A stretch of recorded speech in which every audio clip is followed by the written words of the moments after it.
Keïta, âgé de 11 ans, est atteint d'une malformation congénitale de suite d'une tumeur faciale depuis sa naissance. Après plusieurs SOS lancés par l'ONG Solidarité aux enfants démunis, le jeune garçon a bénéficié d'une prise en charge en Europe afin de subir 2 interventions chirurgicales. Il s'est envolé dans la nuit de ce mardi 1er novembre pour ses soins à Paris.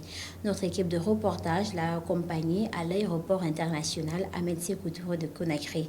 Tenez-vous bien car les images parlent d'elles-mêmes. Maïs Sissé, Mohamed Lamine Bangoura. Atteint d'une tumeur faciale depuis sa naissance, Abdoulaye Keïta, âgé de 11 ans, bénéficie de nos jours d'une évacuation sanitaire pour la France, rendue possible grâce à l'implication de l'ONG Solidarité aux enfants démunis.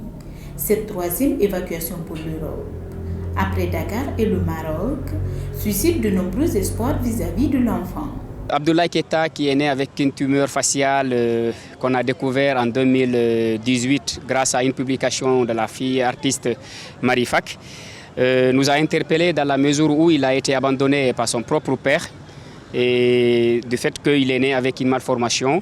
Et vu que notre ONG se bat pour sauver des vies et ses enfants pareils, on n'a pas hésité une seconde de former des équipes, une chaîne de solidarité autour de l'enfant, chose qui a permis la première évacuation du petit au Sénégal et une seconde évacuation au Maroc, où il a subi sa première intervention sous les 3 nécessaires.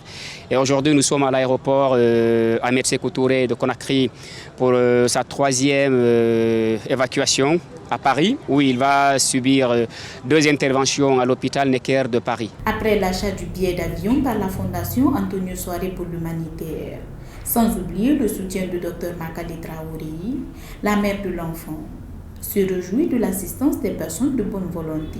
On a voyagé fait tout. Il voyage aujourd'hui, mais c'est pour aller se faire soigner parce qu'il est né comme ça. Il dit que c'est une tumeur, donc je me réjouis de son évacuation.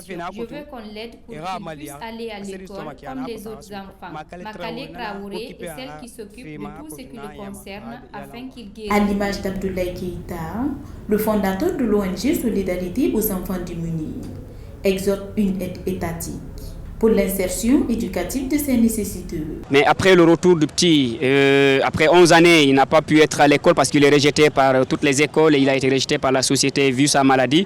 Donc ce que nous demandons à l'État guinéen et à ses partenaires, c'est de vraiment s'impliquer pour que cet enfant puisse retrouver sa place à son retour de Paris et pour que tous les autres enfants qui sont dans le même état que lui puissent vraiment bénéficier de la même chance que Abdoulaye a pu avoir. Du 1er novembre au 3 janvier 2023, Abdoulaye Keïta bénéficiera de 2 interventions chirurgicales à l'hôpital Necker de Paris, sous une prise en charge de l'association humanitaire Face au Monde, accompagnée par un hébergement gratuit pendant tout son séjour par une famille d'accueil sélectionnée par la chaîne de l'espoir.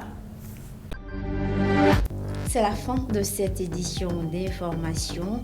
À tous, merci de l'avoir suivi. Les infos continuent sur nos différentes plateformes de communication digitale, Facebook, Instagram, Twitter, YouTube, LinkedIn. Bonsoir.